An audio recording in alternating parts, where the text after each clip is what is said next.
अस्सलाम वालेकुम दोस्तों। आज का मेरा टॉपिक बहुत ही दिलचस्प और मज़ेदार है। तो अपना टॉपिक शेयर करने से पहले आपसे दरख्वास्त है कि अगर आपने मेरा चैनल सब्सक्राइब नहीं किया तो इसे सब्सक्राइब करें और बेल आइकन के बटन पर क्लिक लाजमी करें, जिससे हमारी आने वाली हर नई वीडियो आप तक जल्द पहुंच सकेगी। दोस्तों, आजकल हर इंसान को एक अहम बीमारी का सामना रहता है जिसे हम बलगम कहते हैं। बलगम बनने की वजह इंसान की बदपरहेज़ी है, लेकिन दोस्तों परेशान होने की कोई बात नहीं।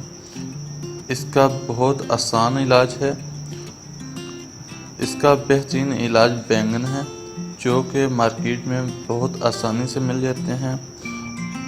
बैंगन सीने में बलगम का इलाज बहुत अच्छे से करते हैं। जिन लोगों को बलगम की शिकायत रहती है, इनके लिए बैंगन बेहतरीन सब्ज़ी है। ऐसे लोगों को चाहिए कि बैंगन का भरता बनाकर खाएं। बैंगन बलगम का दुश्मन है, ये जिस्म में बलगम को ख़त्म करते हैं। तो दोस्तों, अगर आपको हमारी वीडियो पसंद आई है तो इसे दोस्तों के साथ शेयर करें।